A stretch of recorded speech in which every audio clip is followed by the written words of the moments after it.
अस्सलाम वालेकुम जी, सब दा वाम वेलकम मेरे चैनल ते। बेसिक तुसी थंबनेल तो अंदाज़ा ला लिया होना कि इस वीडियो का बेसिक मकसद की है कि ਜਿਹੜੀਆਂ ਵੀ ਮੁਖਰਿਸ ਸੰਹੇਰਸ ਨੇ ਗੈਰ ਮੁਲਕੀ ਖਵਾਤੀਨ ਨੇ ਜਿਹੜੀਆਂ ਸਪੇਨ ਦੇ ਵਿੱਚ ਆਉਂਦੀਆਂ ਨੇ ਔਰ ਉਸ ਤੋਂ ਬਾਅਦ ਵਿਲੈਂਸੀਆ ਦੇ ਹਨੇਰੋ ਦਾ ਸ਼ਿਕਾਰ ਹੁੰਦੀਆਂ ਨੇ। ਵਿਲੈਂਸੀਆ ਦੇ ਹਨੇਰੋ ਕਿਹਾ ਜਾਂਦਾ ਸਪੇਨ ਦੇ ਵਿੱਚ ਕਿ ਉਹਨਾਂ ਦਾ ਅਬ ਯੂਜ਼ ਹੁੰਦਾ ਹੈ, ਹਸਬੈਂਡ ਦੀ ਤਰਫੋਂ ਮਾਰਪੀਟ ਹੁੰਦੀ ਹੈ, ਸੈਕਸ਼ੂਅਲ ਅਬਯੂਜ਼ ਹੁੰਦਾ ਹੈ, ਧਮਕੀਆਂ ਲਾਈਆਂ ਜਾਂਦੀਆਂ ਨੇ ਜਾਂ ਮਾਰਿਆ ਪਿੱਟਿਆ ਜਾਂਦਾ ਹੈ ਜਾਂ ਹੋਰ ਇਸ ਤਰ੍ਹਾਂ ਦੀਆਂ ਡੋਮੈਸਟਿਕ ਵਾਇਲੈਂਸ ਦੇ ਵਿੱਚ ਕਈ ਚੀਜ਼ਾਂ ਆ ਜਾਂਦੀਆਂ ਨੇ। ਉਹ ਯੂਜ਼ ਹੁੰਦਾ ਅਤੇ ਉਹਨਾਂ ਨੂੰ ਪਤਾ ਨਹੀਂ ਹੈ ਕਿ ਸਾਡਾ ਦਰਿਚੋ ਕੀ ਹੈ, ਸਾਡੇ ਰਾਈਟਸ ਕੀ ਨੇ ਸਪੇਨ ਦੇ ਵਿੱਚ ਹੈ। ਔਰ ਕਿਉਂਕਿ ਜਿੰਨੀਆਂ ਵੀ ਔਰਤਾਂ ਇੱਥੇ ਆਉਂਦੀਆਂ ਨੇ ਜ਼ਿਆਦਾਤਰ ਆਪਣੇ ਹਸਬੈਂਡ ਦੇ ਉੱਤੇ ਡਿਪੈਂਡ ਕਰਦੀਆਂ ਨੇ ਔਰ ਉਹਨਾਂ ਦੇ ਡਾਕੂਮੈਂਟਸ ਵੀ ਹਸਬੈਂਡ ਦੇ ਨਾਮ ਦੇ ਉੱਤੇ ਬਣੇ ਹੁੰਦੇ ਨੇ ਹੈ। ਮੈਂ ਕਾਫੀ ਅਰਸੇ ਤੋਂ ਇਸ YouTube ਦੇ ਰਾਹੀਂ ਲੋਕਾਂ ਨਾਲ ਜੁੜੇ ਹਾਂ ਔਰ ਲੋਕੀ ਮੈਨੂੰ ਆਪਣੇ ਪ੍ਰੋਬਲਮਸ ਵੀ ਸ਼ੇਅਰ ਕਰਦੇ ਨੇ, ਫਿਰ ਉਹਨਾਂ ਦਾ ਹੱਲ ਵੀ ਪੁੱਛਦੇ ਨੇ।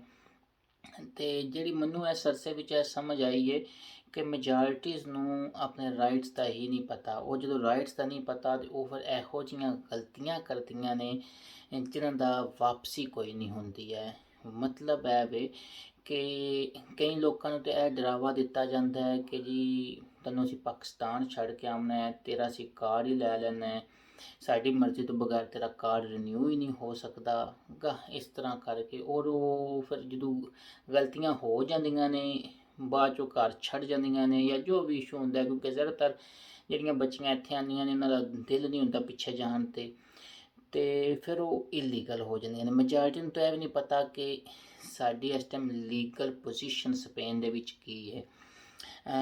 ਇਹ ਬੇਸਿਕ ਮਕਸਦ ਸੀ ਇਸ ਵੀਡੀਓ ਬਣਾਉਣ ਦਾ ਕਿ ਅਗਰ ਇਹਨਾਂ ਸਿਚੁਏਸ਼ਨ ਦੇ ਵਿੱਚੋਂ ਅਗਰ ਉਹ ਕਿਸੇ ਸਿਚੁਏਸ਼ਨ ਦਾ ਸ਼ਿਕਾਰ ਹੁੰਦੀਆਂ ਨੇ ਤੇ ਉਹਨਾਂ ਨੂੰ ਪਤਾ ਹੋਵੇ ਕਿ ਸਾਡੇ ਰਾਈਟਸ ਕੀ ਨੇ। ਠੀਕ ਹੋ ਗਿਆ ਜੀ। ਸਪੇਨ ਦੇ ਵਿੱਚ ਕਾਨੂੰਨ ਹੈ 1/2004 28 ਦਸੰਬਰ ਦਾ, ਜਿਹਦੇ ਵਿੱਚ ਫਿਜ਼ੀਕਲ ਔਰ ਸਾਈਕੋਲੋਜੀਕਲ ਟਾਰਚਰ ਨੂੰ ਦੱਸਿਆ ਗਿਆ। ਠੀਕ ਹੋ ਗਿਆ।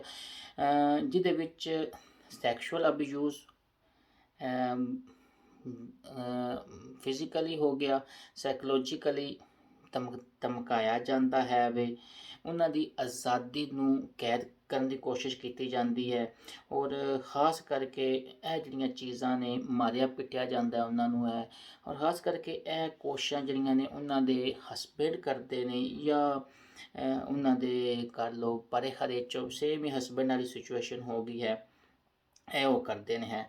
ਅਗਰ ਇਹੋ ਜਿਹੀ ਸਿਚੁਏਸ਼ਨ ਹੋਵੇ ਤੇ ਸਪੇਨ ਦੇ ਵਿੱਚ ਮੈਂ ਇਸ ਤੋਂ ਪਹਿਲਾਂ ਤਾਂ ਵੀਡੀਓ ਬਣਾਵਾਂਗਾ ਕਿ ਉਹ ਬੈਨੀਫਿਟਸ ਕੀ ਕਲੇਮ ਕਰ ਸਕਦੇ ਨੇ।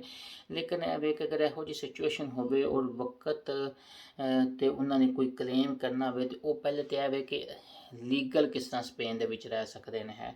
ਕਿਉਂਕਿ ਅੱਜ ਤੱਕ ਤੇ ਜਿਹੜਾ ਕਾਰਡ ਸੀ ਉਹਨਾਂ ਦੇ ਹਸਬੈਂਡ ਦੇ ਨੇਮ ਤੇ ਕਾਰਡ ਸੀ ਹੈ, ਤੇ ਹੁਣ ਅੱਗੋਂ ਲੀਗਲ ਪੋਜੀਸ਼ਨ ਉਹਨਾਂ ਦੀ ਕੀ ਹੋਵੇਗੀ ਹੈ। ਪਹਿਲੀ ਚੀਜ਼ ਤਾਂ ਇਹ ਵੇ ਕਿ ਪਹਿਲਾਂ ਉਹ ਕਾਰਡ ਕਲੇਮ ਕਰ ਸਕਦੇ ਨੇ, 1 ਸਾਲ ਦੀ ਡਿਊਰੇਸ਼ਨ ਦਾ ਕਾਰਡ ਹੁੰਦਾ। ਠੀਕ ਹੋ ਜੀ, ਹੋ ਗਿਆ ਜੀ। ਇਹ ਵੀ ਐਕਸਟਰਨ ਏਰੀਆ 'ਚ ਜਮ੍ਹਾਂ ਕਰਾਉਣਾ ਪੈਂਦਾ ਜਿਹੜੇ ਲੋਕ ਡੋਮੈਸਟਿਕ ਵਾਇਲੈਂਸ ਦਾ ਸ਼ਿਕਾਰ ਹੁੰਦੇ ਨੇ। ਇਸ ਦੀ ਰਿਕੁਆਇਰਮੈਂਟ ਕੀ ਹੁੰਦੀ ਹੈ ਕਿ ਜਿਹੜੇ ਤੁਸੀਂ ਕਮ ਅਜ਼ ਕਮ ਜਾ ਕੇ ਥਾਣੇ ਪਰਚਾ ਕਰਾਇਆ ਹੋਵੇ ਕਿ ਮੈਨੂੰ ਮਾਰ ਪਈ ਹੈ ਜਾਂ ਮੇਰਾ ਸੈਕਸ਼ੂਅਲ ਅਬਯੂਜ਼ ਹੋਇਆ ਜਾਂ ਮੈਨੂੰ ਸਾਈਕੋਲੋਜੀਕਲੀ ਟਾਰਚਰ ਕੀਤਾ ਜਾ ਰਿਹਾ ਜਾਂ ਮੈਨੂੰ ਮੇਰੀ ਆਜ਼ਾਦੀ ਉੱਤੇ ਰੁਕਾਵਟ ਬਣੀ ਜਾ ਰਹੀ ਹੈ, ਤੇ ਉਹ ਕਮ ਅਜ਼ ਕਮ ਇੱਕ ਡੈਨੂੰਸੀਆ ਹੋਵੇਗਾ, ਮਿਨੀਮਮ ਇੱਕ ਡੈਨੂੰਸੀਆ ਹੋਣਾ ਚਾਹੀਦਾ। ਉਸ ਦੀ ਬੇਸ ਉੱਤੇ ਤੁਸੀਂ ਇਸ ਰੈਜ਼ੀਡੈਂਸੀ ਨੂੰ ਕਲੇਮ ਕਰ ਸਕਦੇ ਹੋ। ਠੀਕ ਹੋ ਗਿਆ ਜੀ। ਉਹਦੇ ਵਿੱਚ ਜੱਜ ਜਿਹੜਾ ਇੱਕ ਆਰਡਰ ਦੇਵੇਗਾ, ਔਰਦਨ ਦੇ ਪ੍ਰੋਟੈਕਸ਼ਨ ਜਿਹਨੂੰ ਕਿਹਾ ਜਾਏਗਾ ਕਿ ਵਕਤੀ ਤੌਰ 'ਤੇ ਇੱਕ ਆਰਡਰ ਦੇਵੇਗਾ ਜਿਹਦੀ ਵਜ੍ਹਾ 'ਤੇ ਔਰਦਨ ਦੇ ਲਿਖਾਮento ਵੀ ਆ ਜਾਂਦਾ ਕਿ ਇੰਨੀ ਮਤਲਬ ਫਾਸਲੇ 'ਤੇ ਤੁਸੀਂ ਇੱਕ ਦੂਜੇ ਤੋਂ ਦੂਰ ਰਹਿਣਾ ਹੁੰਦਾ। ਠੀਕ ਹੋ ਗਿਆ ਜੀ। ਅਤੇ ਉਸ ਦੇ ਨਾਲ ਹੁਣ ਇਹ ਮਨਿਸਟਰੀਓ ਦੇ ਫਿਸਕਾਲ ਜਿਹੜੀ ਉਹ ਇੱਕ ਇਨਫੋਰਮ ਦਿੰਦੀ ਹੈ ਕਿ ਵਾਕਿਆ ਹੀ ਇਹ ਕੰਮ ਹੋਇਆ ਹੈ। ਹੁਣ ਝੂਠੇ ਕਲੇਮ ਨਹੀਂ ਕਰਨੇ ਚਾਹੀਦੇ ਹਨ।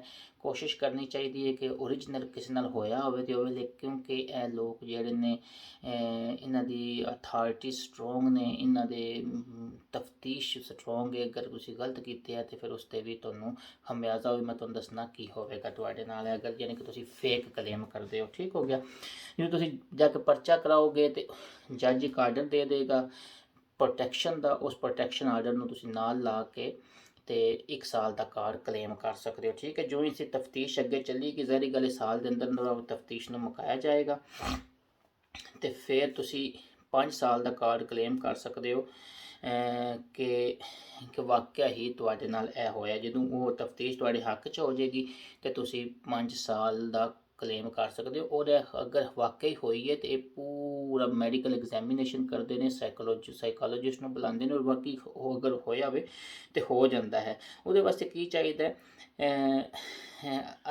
ਅਦਾਲਤ ਦਾ ਆਰਡਰ ਚਾਹੀਦਾ ਕਿ ਉਹਨਾਂ ਨੇ ਵਾਕਿਆ ਹੀ ਉਹਨਾਂ ਨੇ ਫੈਸਲਾ ਕੀਤਾ ਹੋਵੇ ਔਰ ਇਹ ਔਰਤ ਜਿਹੜੀ ਹੈ ਵਾਕਿਆ ਹੀ ਵਿਲਨਸ ਜਾਂ ਦੇਖਣੇ ਉਹਦੀ ਵਿਕਟਿਮਾ ਹੋਈ ਹੋਵੇ। ਠੀਕ ਹੋ ਗਿਆ ਜੀ।